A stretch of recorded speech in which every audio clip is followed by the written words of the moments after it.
our top 10 games of 2023.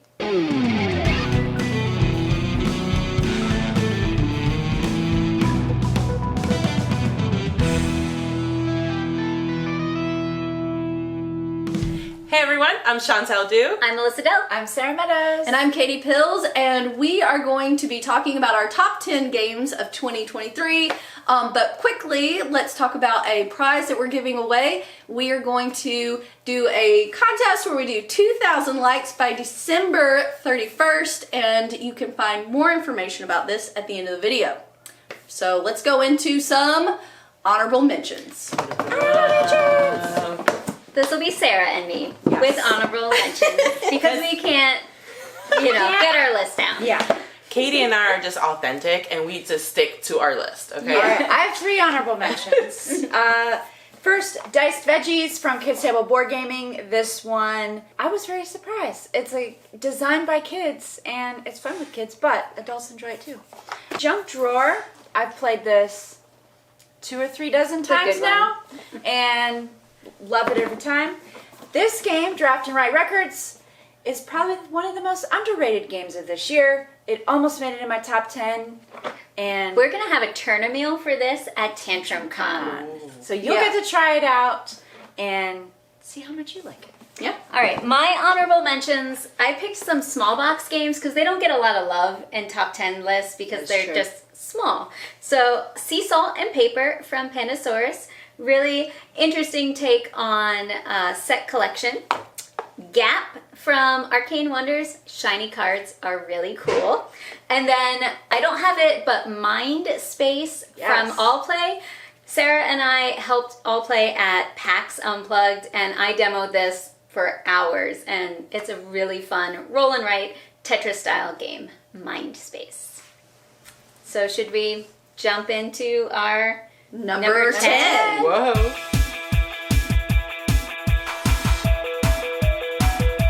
Alright guys, so for my number 10, I have Expeditions by Stonemaier. So it's basically kind of like a play on Scythe, if you've guys done that. It has a bunch more components to it. It's a little bit more complicated, but I wish it was higher on my list because I love Stonemaier games, but had to give it the number 10 for this one. My number 10, let's see if I can get it up here, is Panic in Gotham City from Infinite Rabbit Holes. This is an escape room in a box, but it has augmented reality. Very cool. And I know you've played some of it, so you have a scene and you put your phone up and more buildings appear and things appear across your screen that you have to interact with. So it was really interesting playing through the different scenarios and puzzles in here, and it's completely resettable for someone else, so now the Meadows are enjoying it. My number 10 is Sky Team. This is not a typical game that I would like, but I found it very interesting. It's a 2-player only game where you have to land your plane very precisely on whatever runway you're landing at. It comes with a bunch of different scenarios and you have to just mitigate what you get with the dice. It's a lot of fun.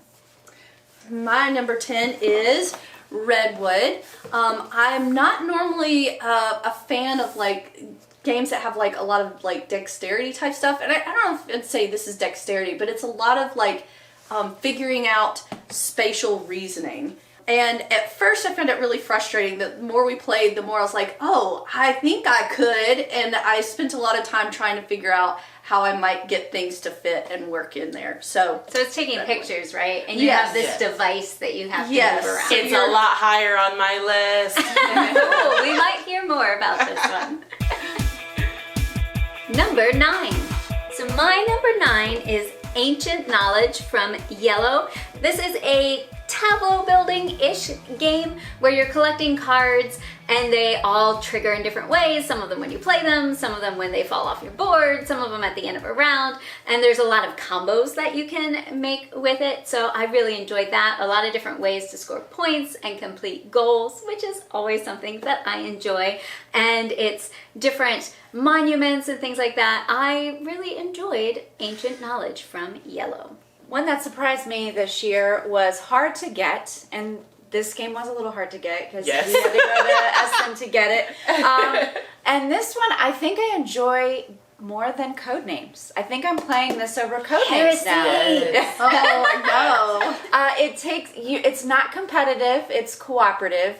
But the clue giver has a choice of 1 or 2 cards, and it eliminates all the sitting there and waiting for somebody to give a clue. Correct, yes. So, and there's still all the talking and conversation that you want to happen at the end of the game, and I've enjoyed this one a lot. Hard to Get is actually my number 9 as well. I completely agree with Sarah. It is up there with Codenames. It may replace Codenames, who knows? But I just really love the fact that you get to pick which word you're using to describe the card that they need to pick on the table. And it's so much conversation because you're like, I don't know. I know that person's personality, so they may be talking about this or they may not be talking about this at all. And it's just that back and forth the entire time. So it's a really great game. Totally enjoyed it. Right, so my number 9 is Hickory Dickory.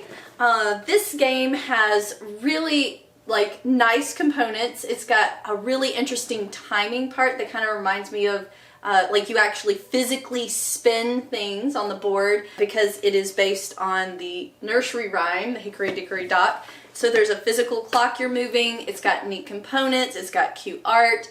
And there are just a lot of fun things to think about, and the timing aspect, I think, is the really interesting part of this game for me, is trying to figure out when did mice jump off the clock and when do they need to stay on. I really enjoyed this one too. This one almost made it on my list, but it got knocked out by a few other games.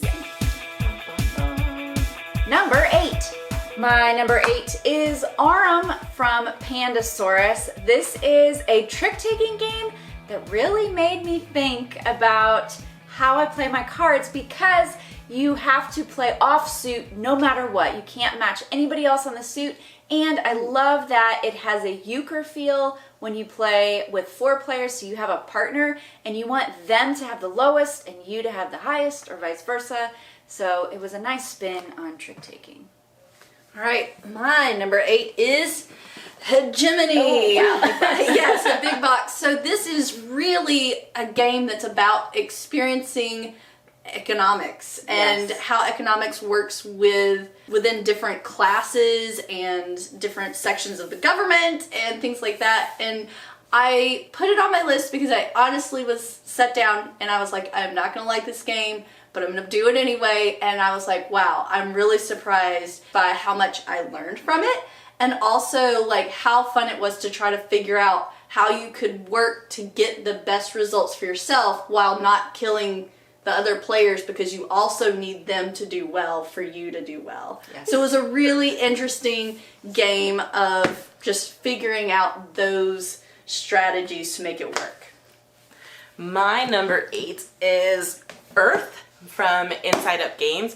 I spent hours demoing this when we were in Essen, and I don't know, I just really enjoyed it. I really liked the colors, I liked the art of it, I liked the gameplay, collecting the resources, getting those end game bonuses and stuff like that. It's really easy and simple to understand and play as well, so I just really enjoyed it. My number 8 is Ticket to Ride Legacy Legends of the West. This is a legacy version of Ticket to Ride. Played through the entire campaign, 12 games, and I just really enjoyed the different unlocks, the surprises. It's competitive, so you are trying to, beat the other players. There were some interesting, surprising things. They're like, oh, wow, I didn't know this would work in Ticket to Ride. And it was just a great experience. It did help that I won the campaign. That does always help. It does help. I did play against Jonah, and he didn't win the campaign. No, he didn't. He's seeking revenge. But really enjoyed this. If you like campaign style games, if you like Ticket to Ride, I definitely recommend this one. Number 7. So number 7 for me is Kinfire Chronicles. Well, specifically Night's Fall. I don't know that there are any others, but maybe there will be in the future.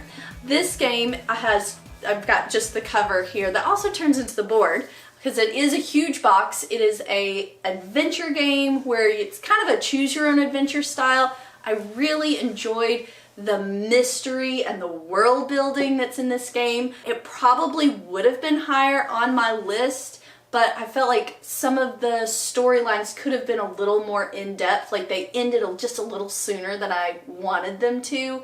But I am really interested in finishing this out and seeing how this world building goes into a climax to the final battle of like good versus evil. So it's an exciting game to try to see this story unfold and get to be a part of. I've played a few scenarios with that one, and I like that you can get new cards and armor and weapons and things for your character. You're constantly upgrading what your character can do. It's so fun.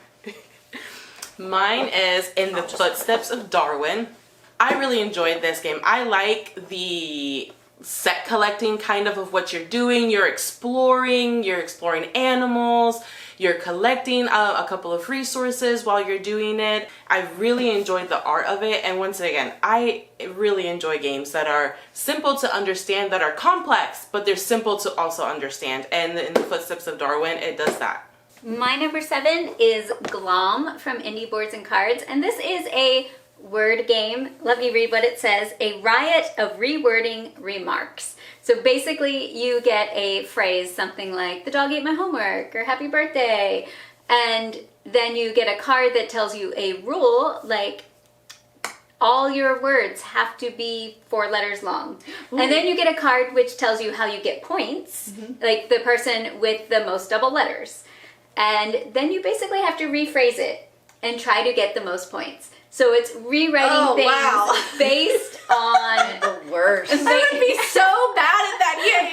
It's like rewriting. How long does it take to play? I feel like it would take me so long to come up with stuff. There's a timer. Okay. So you can't like spend 10 minutes. writes like this elaborate thing every time. It's always amazing. It's so many points. I'm like, I am a writer. I got 2 words fixed.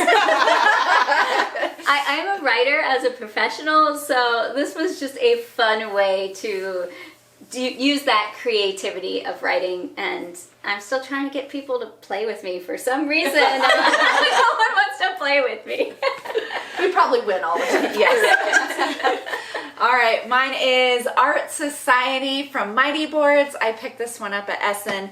It is a very simple tile laying game. I love the theme where you are trying to build a wall like they would have done a couple hundred years ago, just filling a whole wall every inch with paintings, and you get points based on what's adjacent, and then whatever is in eye level view, you get additional points if you've adjusted the market correctly and got the art that's worth the most. So, enjoyed Art Society. Number 6. All right, here we go. Books of Time for my number 6 slot. Books of Time is really interesting. It's one of those board games that's not really a board game because you have 3 sets of books actually that you have to fill in with pages. You have side objectives that you're trying to fulfill, and it's all about also the order of these pages that you're putting into your book. So if somebody else takes a page that you need, or you didn't fulfill it in the correct order for one of your objectives, you're not getting the points for it at all. But it's just really interesting. I've never seen a game that is actually like 3-ring binders type of books that you've played that way. So Books of Time, my number 6. It's so satisfying to It is open very them and close satisfying, them. and they flip through. This one also made it on my list, but I gave myself a goal of choosing one game from publishers, and so I have a different Board and Dice game coming later, but I do love Books of Time. My number 6 is 3-Ring Circus from Devir, and like I was saying, I really had trouble deciding between this one and White Castle. They are both awesome games, come in these kind of smallish boxes, but have a lot of bang for the buck. I really enjoy the card laying aspect of this one. You're building your tableau, and if you do it correctly, you can score a lot of points off of the placement of your entertainers. And I really enjoyed that aspect of 3-Ring Circus, and it's a fun theme, fun art, having a circus roaming around the US.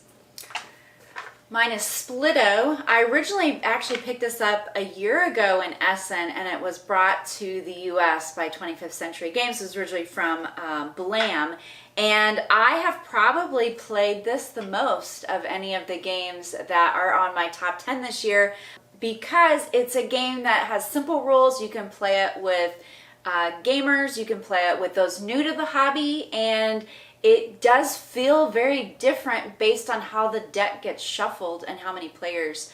So it has goal cards and numbers, and you just simply draft a card on your turn and you keep passing, and it plays like between two cities or between two castles, where you're working with a neighbor with a pile, and so you have to pick, am I going to put this card here or here, and still fulfill the goals. It's simple, but a lot of fun.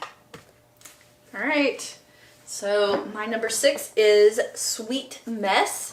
This game is, I think, really cute. I love the illustrations, I love the theme. There's a lot of just fun order fulfillment where you're trying to get those cards and make different sweet dishes, and they're worth different amount of points, and there's ways to like store things so you get more of that item and things like that. Almost has like a Splendor. Yeah, it does. It almost has kind of a Splendor feel to it. And there's just some fun aspects. I like that the dishes kind of like splatter over and like fill other bowls in the ingredients section. So there's some fun little aspects to this, but it is very approachable game. It looks really good on the table, and it's very approachable, and it's something that I agree with Sarah. It's the type of game that you could bring to play with people who play a lot or people who don't, and I think everybody can enjoy it. So, Sweet Mess.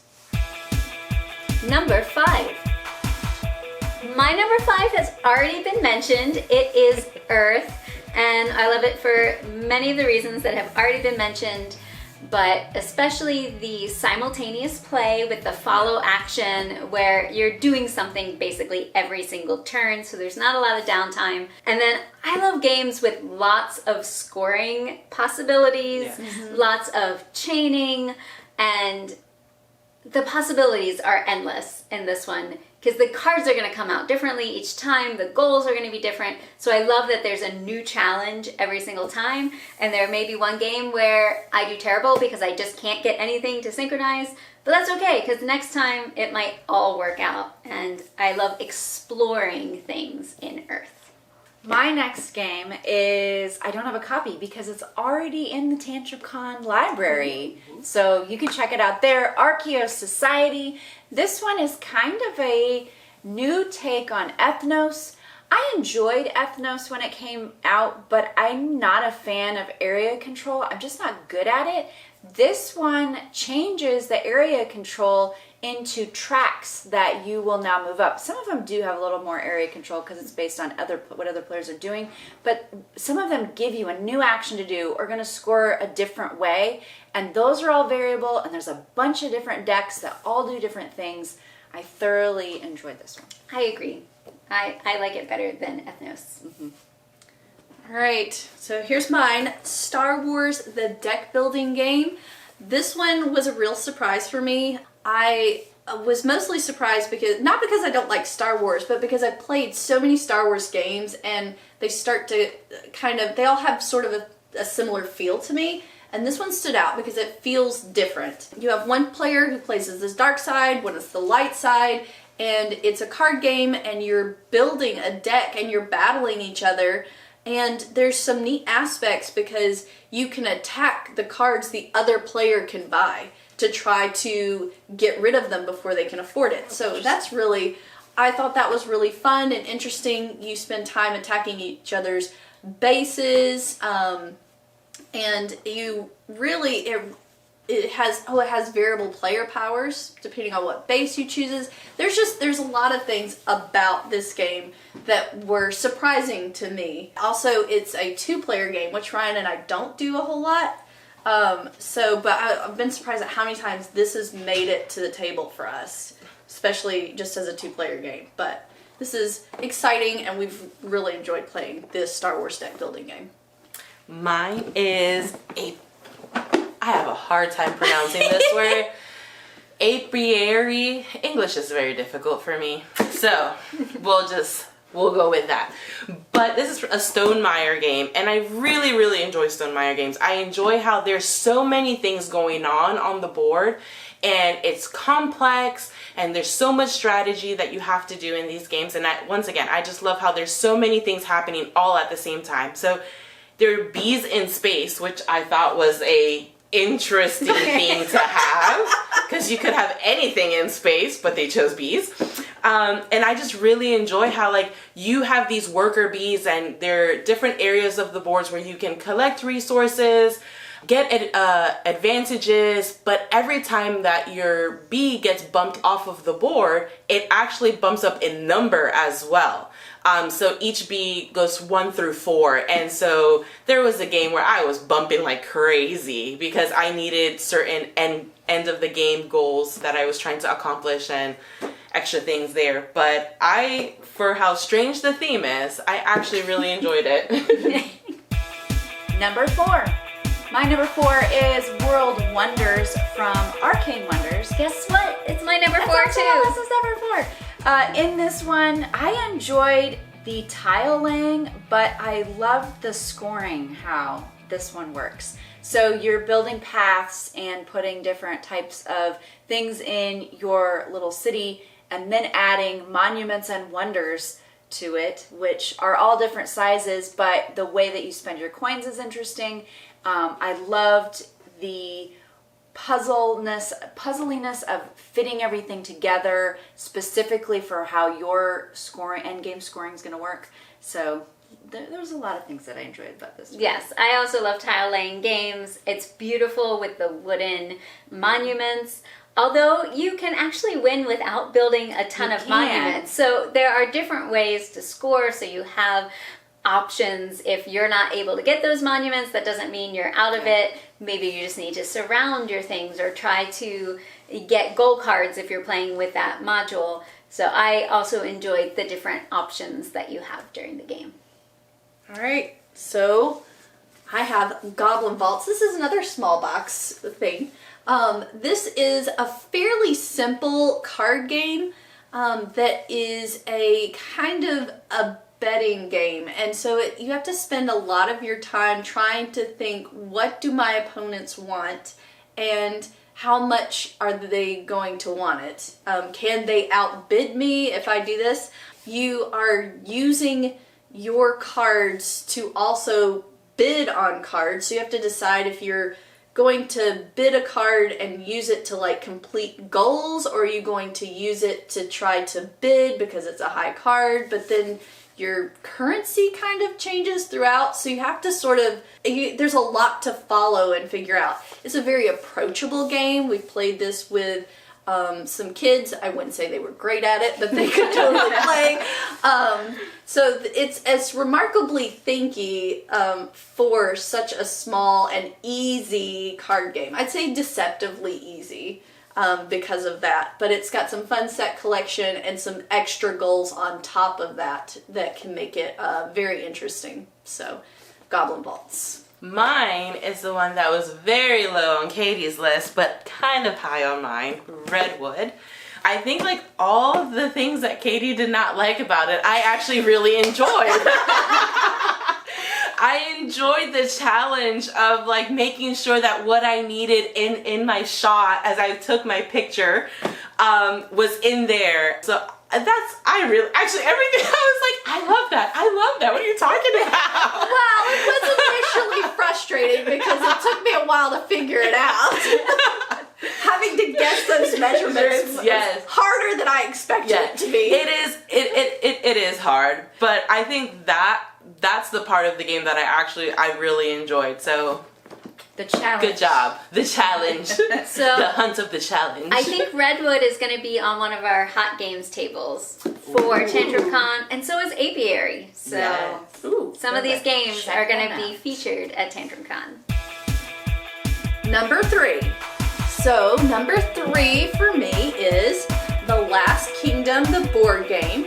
I will preface this with, I have not seen this show. It's awesome!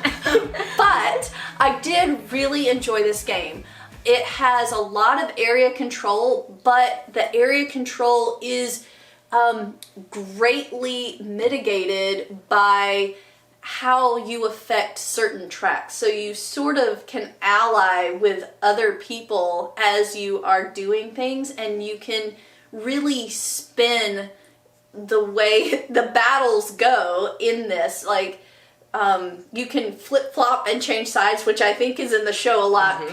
You know, different factions, you can say, oh, I'm aligning with this faction now, or I'm aligning with this faction to try to get more points. So that's interesting when that happens. It's very asymmetrical. There are a lot of rules that, like, depending on which leader you end up with, you will have, you know, like maybe your leader allows you to do certain things over here that the other players don't have any access to, or things like that, which make it really fun. And I guess if I had seen the show, a lot of those might have made sense, but it made for some really interesting area control gameplay, and I really enjoyed exploring that. I haven't played with all of the leaders, but I think it'd be fun to find each leader and figure out how to really work each one to get the best game style. It has some interesting card play in it, too. Interesting cards and powers. Yes, all sorts of surprise things like, aha, I did that on purpose so I can play this crazy card that lets me do this thing. So, yeah.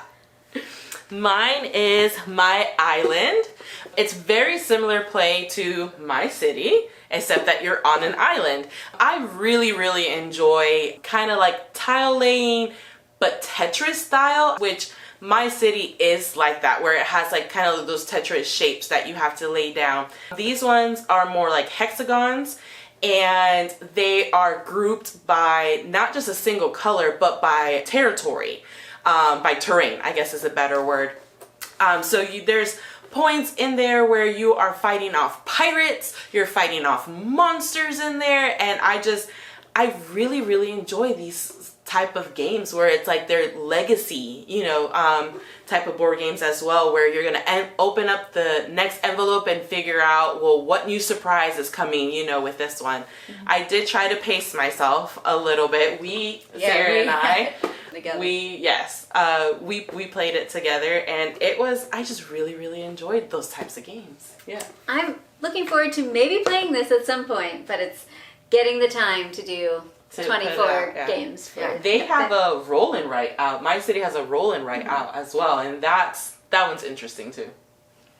All right, what are we on, 3? 3. My number 3 is Kutna Hora, City of Silver from CGE. And this game has an economic element to it, and normally that's not one of my favorite things, like trying to figure out how the market's going to work to my advantage. But I really enjoyed it in this one. As you build buildings in different guilds, it's going to affect the price of wood, or how much silver costs, or ore, and there's about 6 different tracks that are going to be moving based on what players do.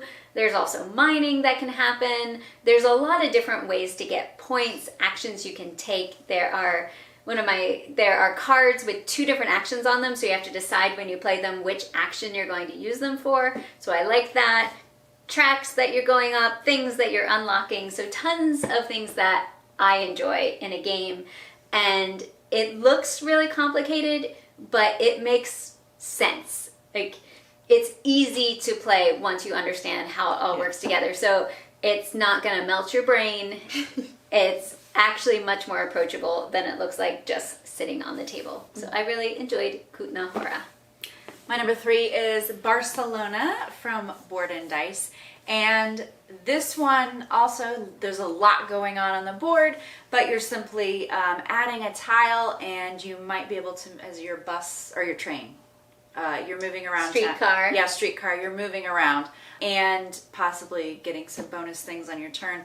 But this one takes place in the city of Barcelona, so there's also the possibility of you building the Sagrada Familia and gaining other tiles and things for your player board, both for endgame scoring and for benefits. So I enjoyed, there's a lot to balance out in the game as you're figuring out what strategy and what you're going to focus on. So I enjoyed figuring that puzzle out and beating everybody. I was not able to play this game but I was told that it would have been like really high on my I can see list. this being really high on your list. Chantel, So you I was and I like- have to play it sometime. Yes. I've not gotten to play it either. I was told I should have played it, and I was like, oh. I'm gonna have this on Hot Games at Oh. Tantrum House. We'll have to stop by and play. So stop by. I gotta get out of the kids' room, be with the adults, you know. Number 2. All right, bringing out the big guns. Sagrada Artisans is my number 2. This is a legacy game. It is not your normal Sagrada, I can tell you that much. The coloring that you are going to be doing, the format, it's not your, what is it? It's normally Grid. like a grid, It's you not know, that's grid. a 4x4 grid or 5x5 grid that you're normally, you know, you're drafting out the dies, you're putting them on your board, number, color, make sure they're not next to each other. Now imagine that same rule, but twisted. Like different shapes, different, like actually probably like stained glass drawings looks that like are stained there. glass, Yeah, and it's just like, it's just crazy. So I will tell you that once you play this, you will never go back to regular Sagrada. It is just, it's hard to go back and not play this version. Tell us how you really feel. I really also like the coloring that you can do while other players are taking their turn. I didn't have time. I did not have time. I'm sitting there like, how in the world am I gonna make this work? Okay, towards the end of the campaign, I would say yes, we were coloring less and less Yeah, and it less. started progressively like you're sitting there sweating like I don't know how I'm Your gonna... brain is, there's so much math, like you wouldn't think that you would be doing math, but there's just so much math and like Sudoku playing in your brain, at least I was. The amount of like playing ahead I was doing while everyone was taking their turn was ridiculous. Okay, right. I'm done. Go ahead. My number 2 is Expeditions from Stonemaier Games, and I like Scythe. I don't know where I would place this. I think Scythe is probably still on top of this one, but this one's really close. I love the card play in this one and the combos that you can set up with the cards in your tableau and the actions on the map board. I love variability in games. This one has variable player powers. It has cards, so every game's gonna be different. The combinations that you can make, and I just love exploring those different options in Expeditions. I would say I really like it at 4 players. 5 players is a little long. 2 players probably isn't quite enough going on, so 3-4 players, good sweet spot. Really, really enjoy Expeditions and finding new combinations that can happen in the game. My number 2 is Earth from InsideUp Games, and I enjoyed this one a lot even before I got the opportunity to get to demo it. I was very excited when we were asked to help demo, and I was like, perfect, I already love this game, it's gonna be great. The thing I like the most is that the end game goals, that even the public ones that everybody is working towards, can really change where your focus is and what you're working towards getting to try and beat out the other players. It's a lot harder if you skip those to beat anybody else out in the game, and so working towards those. And then everybody also has a personal goal that can really help you out, and getting the right combos of cards. Sometimes you end up focusing a lot specifically on how your grid is laid out and what's next to it, and other times it's really like, I'm really focusing on this specific type of plant or this specific terrain type, and working to get as many of those to work with the bonus points. So I love that it plays 5 players and really doesn't add any additional time to the game because you play simultaneously. Yeah.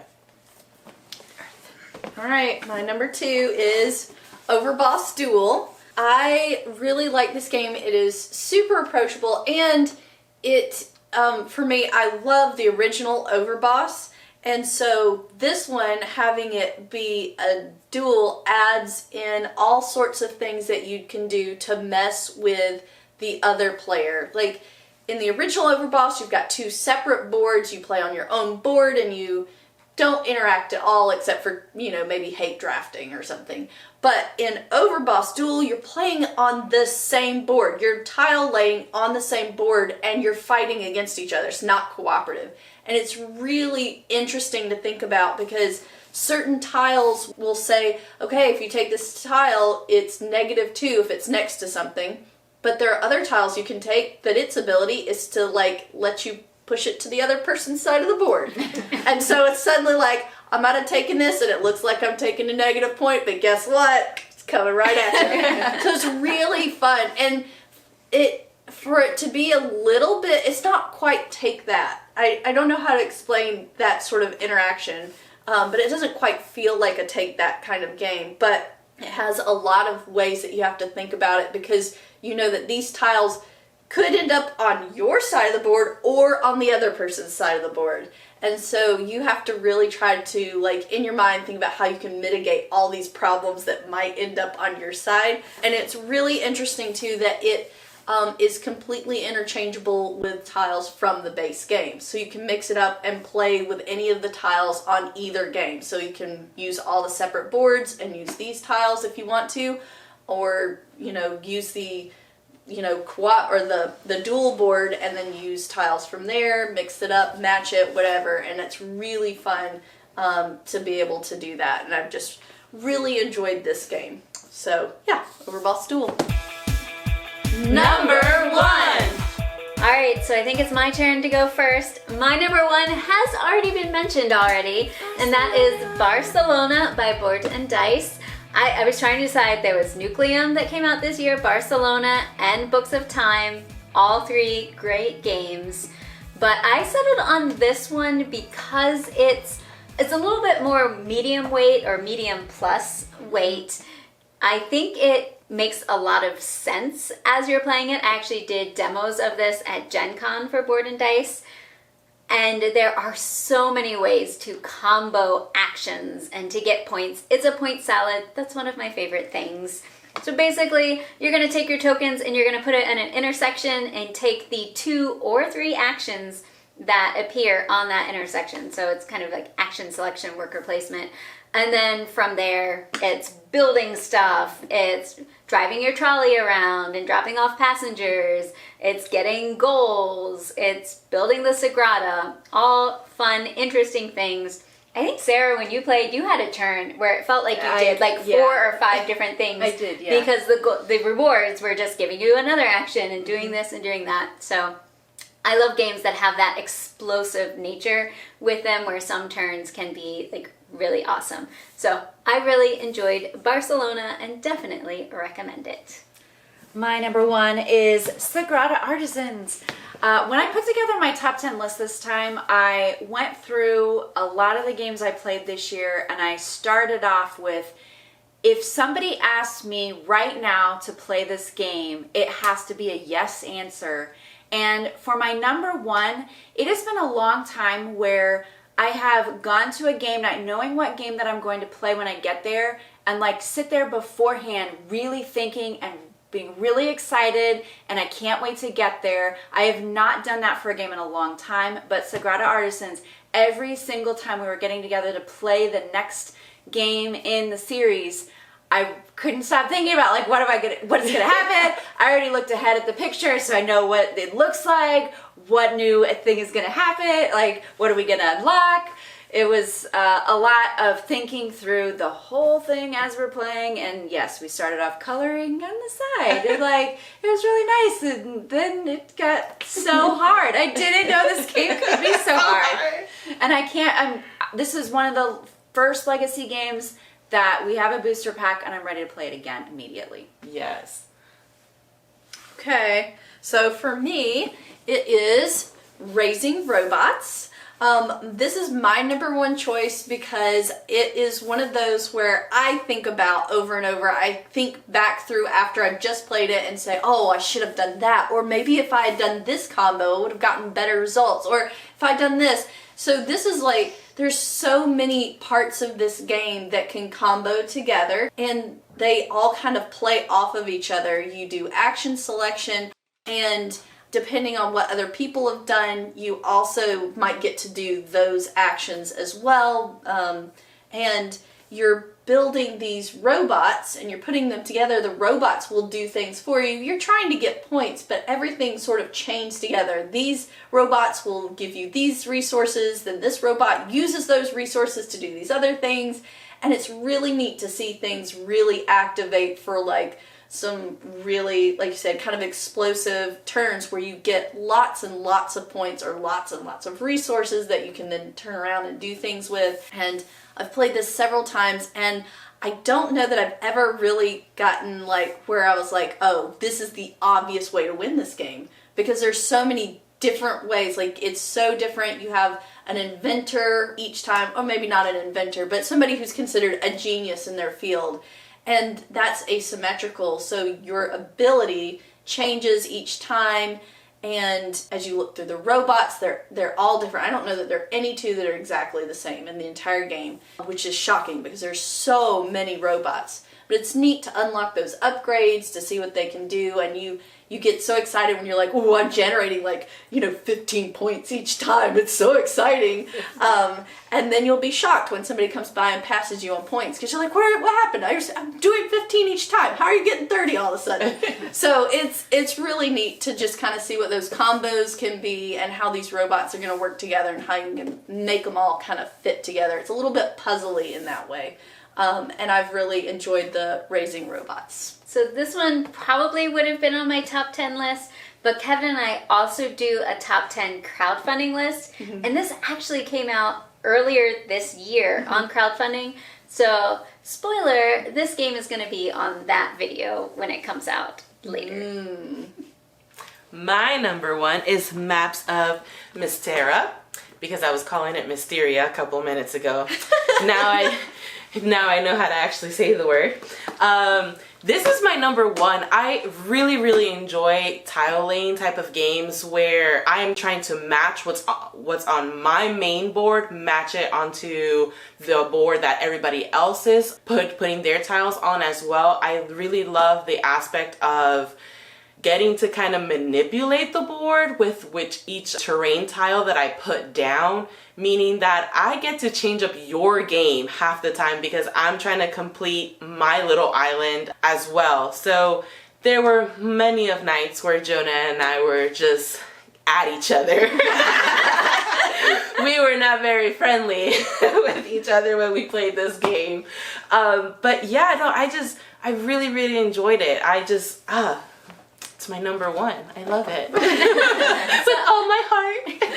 I haven't played this one, but I heard the rundown or the overview of it at Gen Con, and I thought that sounds so interesting. Yes. That you're kind of mapping it, but it can change based on what other players are doing. And you can overlay overlap the tiles that you've already put down, and obviously you get points. It's all about points at the end of the game.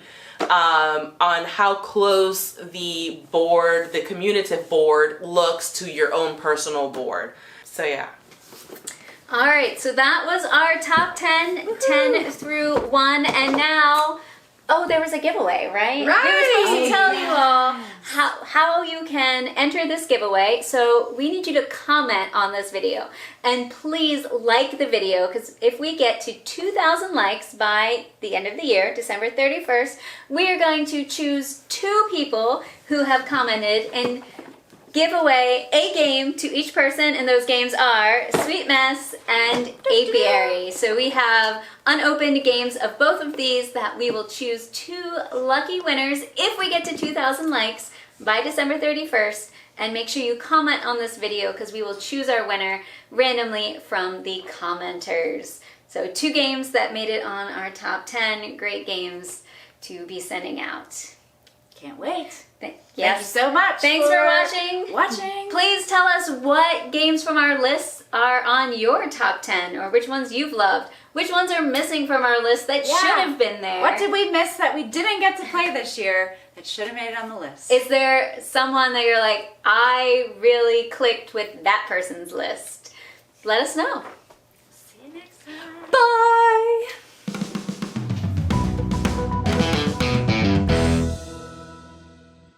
We didn't talk about who's gonna start. You the main word that you want them to guess on the whoa, Chantel. You made it! Woo! Whoa, that hair is savage. Hair check, makeup check. Hi, Bobby. You want to join the shoot? There we go. Awesome. Someone else's puppy. We're about to have the most views, guys. Right. There it is. All right, quick. No, let me put him down. Very good. New game to someone who wins. I'm gonna just start because I was like, We're gonna do a giveaway. Keep it simple. We're giving away the puppy. as soon as I said